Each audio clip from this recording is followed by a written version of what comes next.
And we are live. Hello, everyone, and welcome back to the Assetto Corsa Offline Championship for Formula E here at sunny Florida for the Miami ePrix. My name is Miran Evji, and joining me for the first time in the commentary box is Chris. Say hello. Hi, it's a great pleasure to be here in Miami with you. I'm quite looking forward to this race. This is the first time I'll ever commentate Formula E, so it's quite exciting to see what is going to happen. Yeah, it definitely is Formula E. Obviously, for you and for those who don't know, it's a all-electric spec series. We've had it a few times before. It produces very close racing. We usually see a lot of overtakes and a lot of lead changes. It's very, very exciting. It's just very exciting indeed. We got 15 minutes qualifying, so it's a bit of a shortened qualifying today. And we've got a few cars out on track. The two Neos of Demirol and Silva are out on track at the moment. So they'll be out. I think a few cars are out as well. There is the Audi of Smithley. He's actually trying to get past the Techeetah there. I'm not really sure who that is. But, yeah. I should also inform the chat that we do have a new commentator. It's not Blake that's in, so we have a new commentator. But new voices today. It'll be fine. I'll try to give it my best shot and see how it is. It's the first time I've been commentating with this sort of environment, so it'll be quite interesting to see how we do. But as far as I see, I'm on board right now with Demiroglu. Following two cars ahead of him is maybe trying to catch a slipstream or something, but if anything, these are probably just hampering his lap times. And if he's about to start up that close to them, as the dirty air maybe has a little bit of play, but it's not much of a thing in these Formula E cars, as far as I'm aware. But still, if the guy ahead of you makes a mistake into a corner, then you are sadly stuck behind him, and it will cost you a lap time as well. So a bit interesting to see them running this close, but maybe that's what the AI do. Yeah, obviously, I feel like there is a fine line between getting a slipstream and having your lap hampered, as you said. It's looking at the track map on the right there. There is the start-finish straight is quite long, and there is a back straight as well. And then there's a bit more, a few more technical turns, which is probably going to hamper you if you are behind another car. But we have had the first few times come in at the moment. It's Eduardo Silva in the Neo. A 1:18.0 is the fastest time. That gets topped by Erika Hanabusa. Goes into the 1:17s now. 9 times at the moment, and that number is just increasing. So Tom Stevens is in second. Stevens and just Mahindra in general have not had a very, very good start to the season. Schwollenberg obviously was very close to scoring a podium, but he fell out of contention after a crash in Lucca, so it just kind of wasn't meant to be. And Stevens has just had a bit of a nightmare start to the season, in that Mahindra has stalled on the line at the first race, and then it's just been not very good results for him. But You mentioned him stalling on the line. How does that happen in a Formula E car? I thought it was just a throttle and off you go. Can you seriously stall these cars? I have no idea, to be honest. I'm not very technical when it comes to these cars, but he just didn't go off the line, or I guess something was wrong. We have seen Formula E cars stalling in real life as well. I think this year, Eduardo Mortara in Berlin, he stalled on the grid, and then it was Sam Bird, I think, who got then collected by Eduardo Mortara. But so we have all 20 times in at the moment, and it's the Edam's car of Hanabusa, and last time out winner Jakub Sikorski in second place. So a very competitive field, but you can see that the front runners of this series have started emerging. It's been kind of just everyone trying to find their feet the first races, and now it's a bit more, you can really see the front runners emerging. So so it's a very, very interesting top 5, that has to be said.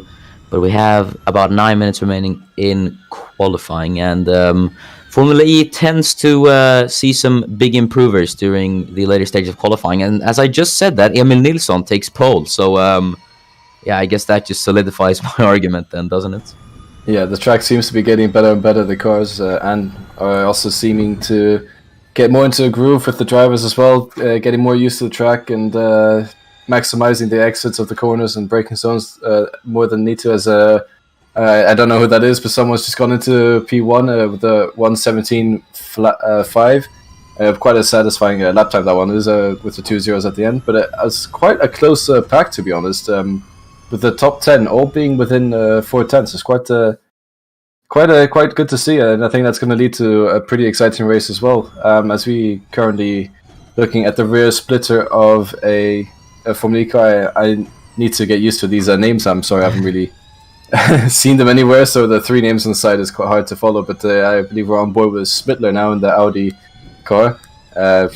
Sponsored by Schaeffler. Here you see quite a lot of steering angle into this corner. A lot of adjustments as well on the steering wheel. I don't know if that's going to be good for his lap time, but he's following the Tita in front of him and trying to get that slipstream, see if he can maximize his time down the lap as we jump on board to Eduardo Silva, who was leading qualifying at some point during this session, but he's now down in 8th. He tries his best to wrestle the car around the corner, coming up to the start-finish straight now, and hopefully he is able to improve his lap time as well as we go on board and see the nice wheel suspension there of Bazzino, who's currently in P14. Hopefully he can improve as well, but we'll have to see.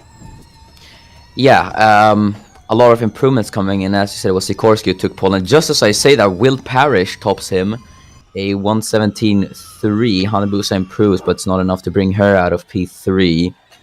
And yeah, a lot of improvements coming in. There is Max Mittler. He's still behind the Techeetah, but I think he's going to try the move in a bit. He does want to clear the Techeetah, as it is looking awfully slow. And I think this is not the circuit for the Techeetah cars. P19 and P20 for Olsen and Tost. It's really not been a good day for them. And yeah. But yeah, we've had a bunch of different pole sitters just in the span of a few minutes now.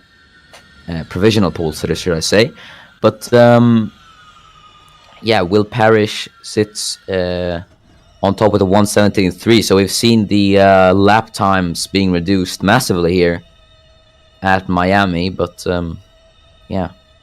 Do you think we'll get into the 1:16s, or is that just a little bit of too much of a far stretch at this point? Because the lap times, as they've been going, have been improving by quite some margin since the start of the session. So, do you reckon we can see a 1:16? I'd say, well, I'd say definitely could be possible, but we don't really know these drivers' extents during the circuit. Obviously, it's a brand new circuit, so yeah, it's a bit hard to adapt. But yeah, currently, yeah, Gabriel Gomez also went up into P2. Parrish and Gomez, that was quite a fierce rivalry during the first 2 races of the season. They were always battling it out with each other. Gomez took the win in Valencia, and I think it was Parrish second, and then it was Parrish who won at Donington, and Gomez was second. So yeah, these two have been very close to each other. There's Kai Cherezny and the Andretti, who goes provisional pole, a 1:17.2. So as you said, Chris, I think we are actually closing in on the 1:16. So I think it might be very plausible that. Yeah, I was just catching up with some of the guys in chat, and I found it quite funny. This is the first time I'm commentating an offline race as such, and I find it quite funny. People, oh look, I am currently in P4, or look at me, I'm in top 10, or something like that. When they're not actually driving, it's quite a weird concept to me, but it's enjoyable nevertheless. It's quite a. I think this is quite fun, to be honest.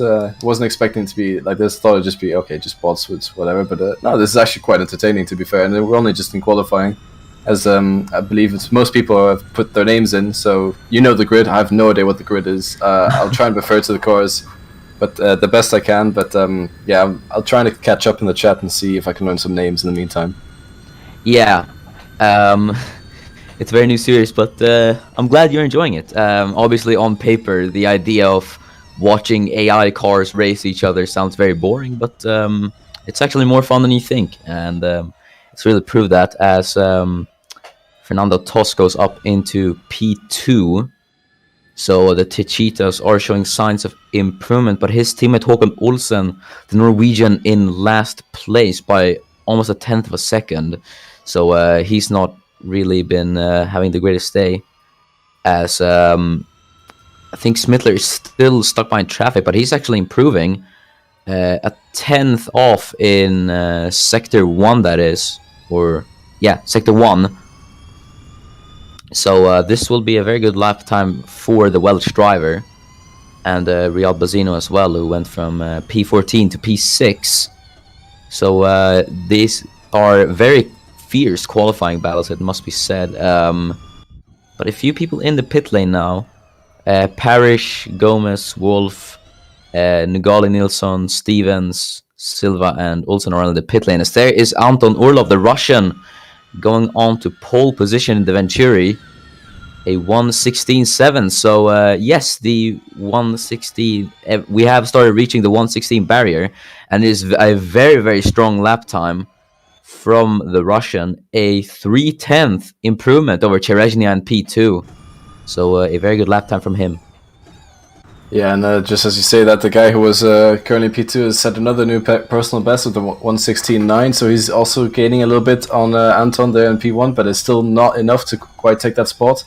As I don't know who that is, but Till, I'll call him for now, sets into provisional P2, as his lap time is very close to Orlov's actually, and I believe we probably might even see a 1:16.5 at this point with the way that these cars are going. Whereas that Tachita, is that the yeah, it's Tachita of Olsen. I'm trying to learn. It's Olsen. Good that you're learning. Yeah, and in P20 here, he's on a hot lap. I can't quite see if he's going to be able to improve it. He's quite a margin off of the pace here, to be honest. I say most of the drivers are in the low 17s now, high 16s. As another person goes over the line, Schulenberg over the line in P4, but now P5 is actually into P1 is Demiroglu in the Neo. Yeah, I think a certain person in chat will definitely be happy about that. Demiroglu has proven to be very, very strong in qualifying. Obviously, he took the pole at Paul Ricard and then took the win there as well. A very, very dominant drive that was from him.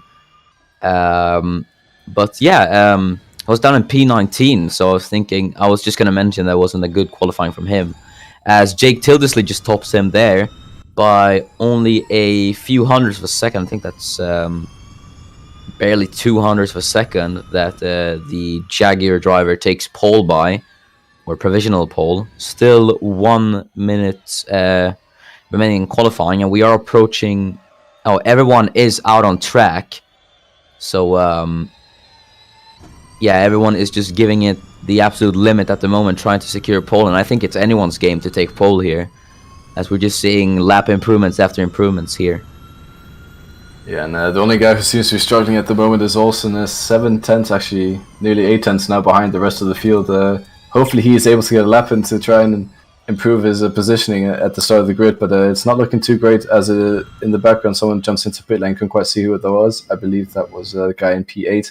But here we have Max Smittler, came across the line with a 1:17.2. Is actually quite a respectable lap time. He was struggling a little bit at the earlier stages of the session, but he seems to have improved up to P9, so that's quite a strong session from him. Doesn't seem like anyone is able to quite challenge for the provisional pole at the moment, as everyone's going into the pit lane now, sort of abandoning their hot laps. Yeah, I think maybe some people have just aborted their hot laps, maybe seeing no point in going out still. So everyone in the top 8 in the pit lane. Everyone from P9 to P16 is out, and Olsen is out on track as well, but if they can challenge for pole or not, that is a question that remains unanswered. But the checkered flag is now out. We're waiting for about 9 cars to cross the line. Gomez goes across the line. There's another car that's coming across. He goes up into P8. That's Will Parrish, the race winner. Max Smittler, the other Audi, is going to come into the pit lane, so he's aboard his lap. There's a Andretti, I think, that's coming across the line. And that is Talon Nugali in the Jaguar. He goes... What's it going to be for him? And it's pole! Talon Nugali goes on to pole position with the checkered flag out. But no, Adam Wolf has actually topped that, and Fernando Tost in the Techeetah goes up to pole position. We just saw 3 provisional pole sitters in the span of seconds. And that is Fernando Tost in the Techeetah who takes pole position at Miami. What a qualifying. That was really exciting at the end there with But 3 now, different okay, wait. pole Now sitters, so now we're actually getting into the race. Okay, ready for the race, and we're away at Miami. So a good start for Tost there in P1, but Wolf has to play a bit defensive coming into the first chicane there. And I think Riyad Bazino is actually up at the P3, so already with Talon Nugali. There is Will Parrish on the inside of Matthias Poco in the Dragon, but he has to back out of there. As everyone just kind of goes two-file between each other. A bit of bumping over the curbs there. But it's Tost who leads from Wolf, Bazino, Nugali, Demirolo, and Tildesley. So Tildesley is really fallen back. He's lost about 3 positions at the start. As Silva gets past Anton Urlov. There is Tom Stevens, who's fallen back a bit as well, I think. So, but he's going to try to challenge Olsen on the inside, and is actually going to get Hwang Min Nguyen there too. So it's a double overtake into one corner by the Brit in the Mahindra.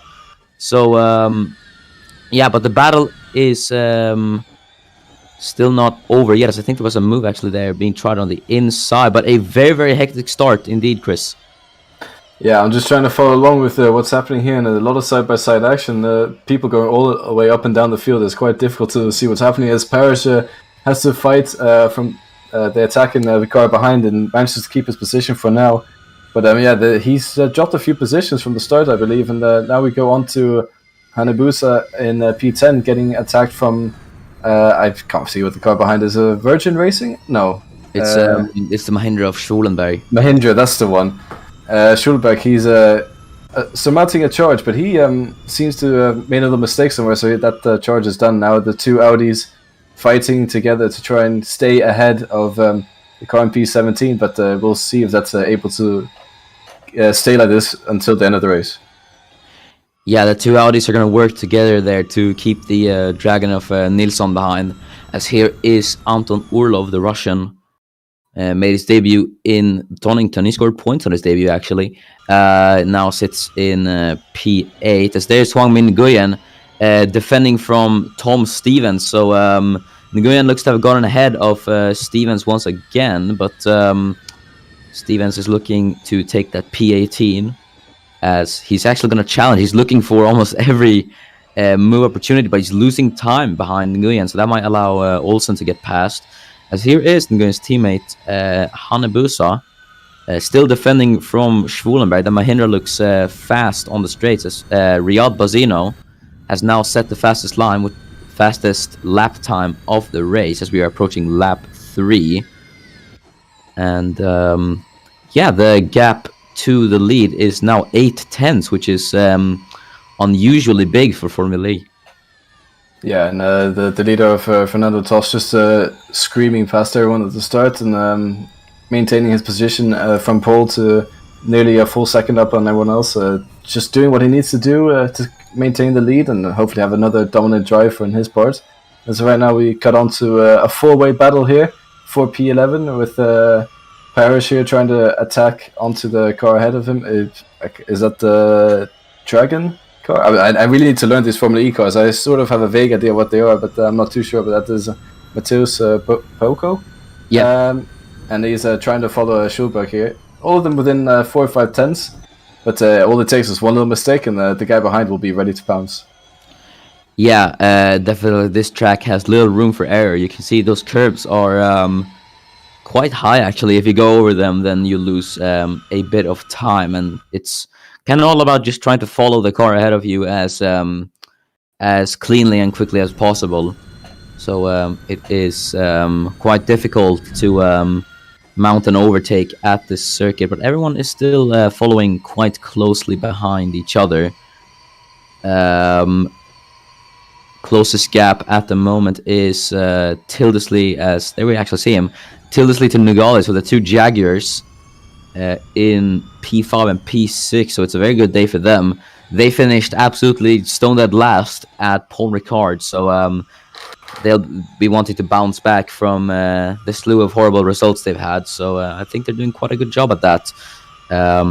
Will Parrish currently sits in P13. And I do believe Fernando Tost has never won in Formula E, so it will be a first-time win for the Polish driver. And Adam Wolf, a first podium for him, and same goes for Riyad Bazino. So a double virgin podium it will be for them.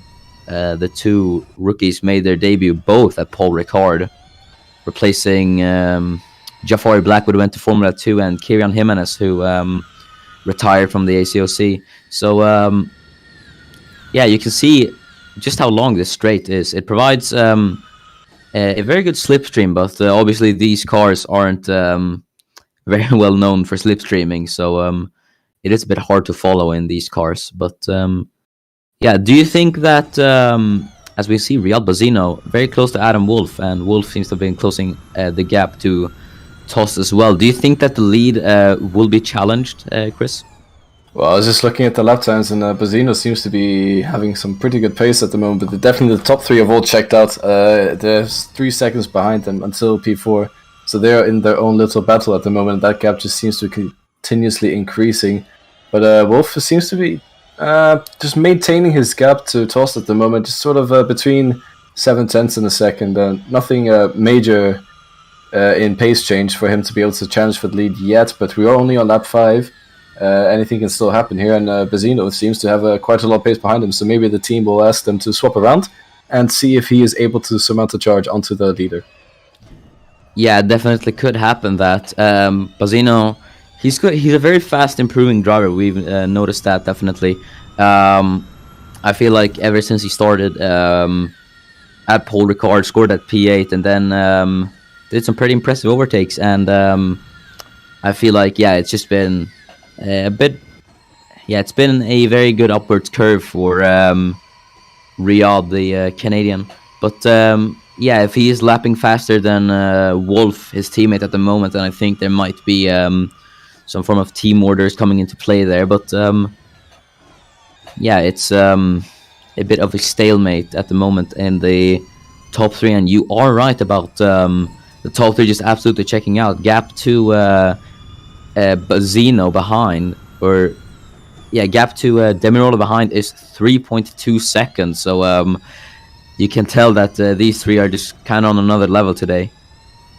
Yeah, it seems they've really gotten into the race rhythm today, faster than everyone else. And I'll try and look at some of the other drivers here. They still seem to be struggling a little bit, not quite settling into that rhythm that they need to do, and making a few mistakes here and there, which is causing people behind them to catch up, or that their overtake is cancelled out because they aren't able to get close enough anymore.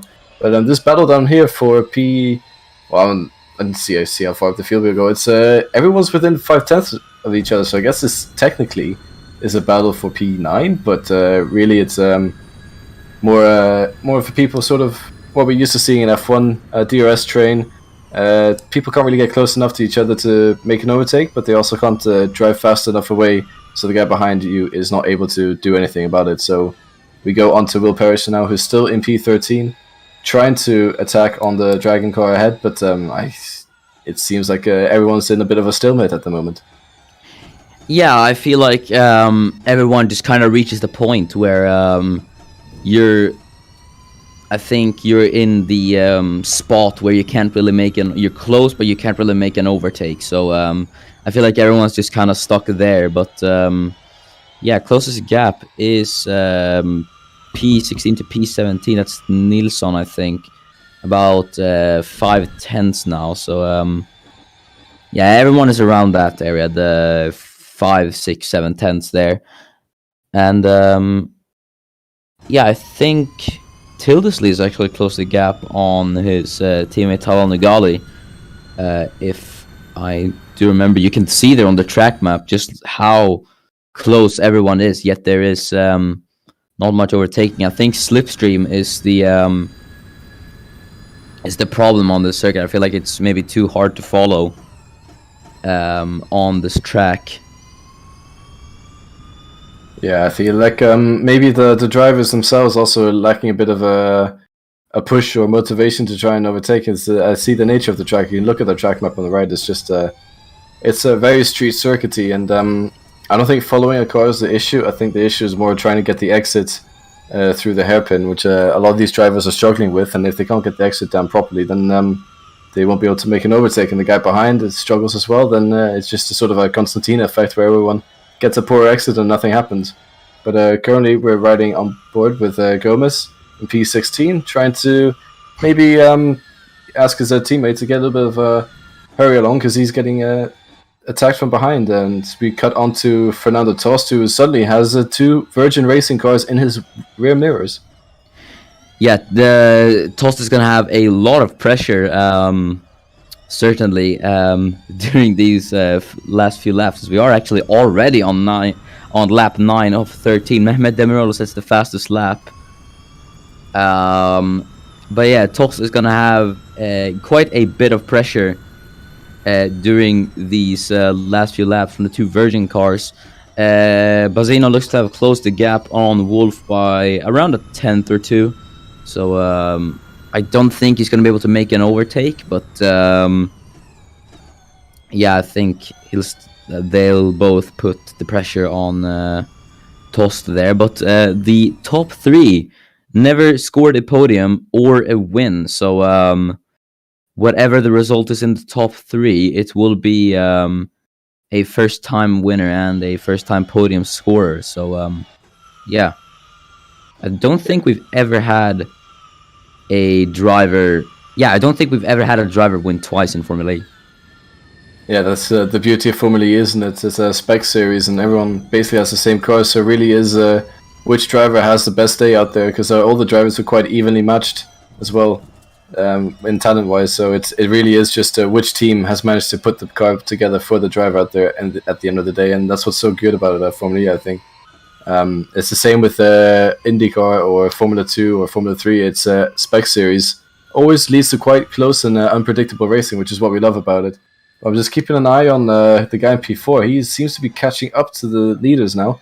He's brought that gap down to 2.5 seconds and down 2.4 now. So he's on an absolute flyer. Maybe he's preserved his tires a little better and is going for a final push before the race is over. And we'll have to see with Bazino and Wolf if they're going to be able to maybe do a little bit of a team change, because I think Bazino does have a little bit better pace than Wolf. As I say, that Tost locks up into the corner there, and Wolf right behind him, ready to pounce, and we see Bazino as well getting a better exit than Wolf. So Wolf actually got a compromised exit there because of the Tost ahead of him. So we'll have to see if these guys swap around, as Bazino maybe has a look up the inside, doesn't quite do anything yet, just slots in behind and follows Wolf through the corner and hopes for another mistake ahead of them. Yeah, I think Tost locking up just kind of caught Wolf off guard, and he just kind of braked and he lost a bit of time to Tost in front, and I think that allowed Bazino to close up. But I think I saw Bazino have a bit of a stutter there, you could say, and I feel like he lost a bit of time to Wolf as well, so they're kind of just a bit, unfortunately, in a bit of a stalemate once again. And I think locking up somehow actually benefited Tost, because the gap that was 3/10 is now 6/10, so Wolf was just kind of caught off guard.